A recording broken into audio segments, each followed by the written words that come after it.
ಬೇಸರ ಆಗ್ತಿತ್ತು. ನಮ್ ಜನರಿಗೆ ನಾನು ಭೇಟಿ ಆಗ್ತಾ ಇಲ್ಲಲ್ಲ ಅಂತ. ಆದ್ರೆ ಎಲ್ಲೋ ಒಂದ್ ಕಡೆ ಮನಸ್ಸು ಗಟ್ಟಿ ಮಾಡ್ಕೋಬೇಕು, ಬೇಡ ಅಂತ. ನಾವೇ ಗಟ್ಟಿ ಮಾಡ್ಕೊಂಡಿಲ್ಲ ಅಂತಂದ್ರೆ ಅದು ತುಂಬಾ ದುರ್ಬಲ ಆಗತ್ತೆ. ಈ ಕಾರಣದಿಂದ ಕಳೆದ ಸುಮಾರು ಒಂದು 3-4 ವರ್ಷದಿಂದ ತುಂಬಾ ದೂರ ಇದ್ದೆ.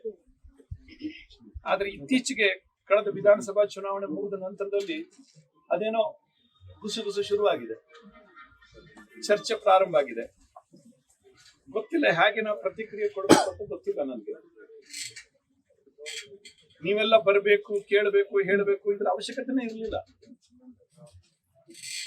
ನಾವು ನಿಲ್ತೀವಿ ಅಂತಂದ್ರೆ ಯಾರು ಕೂಡ ವಿರೋಧ ಮಾಡೋರು ಇರಲಿಲ್ಲ.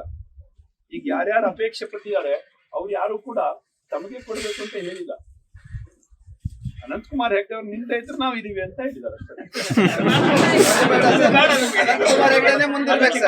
ಸರ್. ನಮಗ್ ಬಣ್ಣ ಹಚ್ಚಿದ ಭಗತ್ ಸಿಂಗ್ ಬೇಡ, ನೀವೇ ಬೇಕು, ಒರಿಜಿನಲ್ ಭಗತ್ ಸಿಂಗನೇ ಬೇಕು.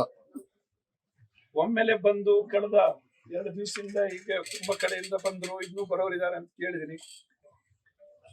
ನನ್ನ ಅಭಿಪ್ರಾಯ ಇಷ್ಟನೇ, ಹೇಗ್ ಪ್ರತಿಕ್ರಿಯೆ ಕೊಡ್ಬೇಕು ತುಂಬಾ ದಿವಸಗಳಿಂದ ಮಾನಸಿಕವಾಗಿ ಸಿದ್ಧತೆ ಮಾಡಿದ್ದೆ, ನಾನು ಇಲ್ಲ ರಾಜಕಾರಣದಲ್ಲಿ ಅಂತ. ಬೇಸರ ಆಗಿತ್ತು. ಅವರು ಕೂಡ ತುಂಬಾ ನೋವಿನಿಂದ ಹೇಳಿದ್ರು, ಸಂತ ಜೈಸಾ ಬಾತ್ ಕರ್ನ ಛೋಡ್ದು ಭಯ್ಯ ಅಂತ. ಸೊ ಆದ್ರೆ ಇವತ್ತು ಎಲ್ಲ ಒತ್ತಾಸೆ ಮತ್ತು ಪರಿಸ್ಥಿತಿ ಚುರುಮುರುವಾಗಿದೆ. ನನ್ನ ಮನಸ್ಸಲ್ಲಿ ಒಂದು ಅಪೇಕ್ಷೆ ಇತ್ತು. ನಾನೊಂದು 3-4 ವರ್ಷ ಎಲ್ಲೂ ಹೋಗದೆ ಇದ್ರೆ ಜನ ಬೈತಾರೆ ನನಗೆ, ನಾಪತ್ತೆ ಆದ. ಅದು ನನಗೆ ಬೇಕಿತ್ತು. ಅಷ್ಟಾದ್ರೂ ಹೇಳಿ ಆದ್ರೂ ಬೇರೆ ಒಂದು ಹೆಸರನ್ನ ಹೇಳ್ರಿ ಅಂತ ನನ್ನ ಅಪೇಕ್ಷೆ ಇತ್ತು. ಇವ್ ಮನುಷ್ಯ ಬರುವುದಿಲ್ಲ, ನಾಪತ್ತೆ ಆಗೋದ, ಅದಕ್ಕೋಸ್ಕರ ಇವ್ ಬಂದ್ರೆ ಮತ್ತೆ ಗೆಲ್ಲುವುದಿಲ್ಲ, ಅದಕ್ಕೋಸ್ಕರ ಹೊಸಬರಿಗೆ ಯಾರಿಗಾರು ಕೊಡ್ರಿ ಅಂತ ಯಾರು ಹೇಳ್ತಾರೆ ಅಂತ. ಆದ್ರೆ ಆ ನಿರೀಕ್ಷೆ ಕೂಡ ಸುಳ್ಳಾಗಿದೆ.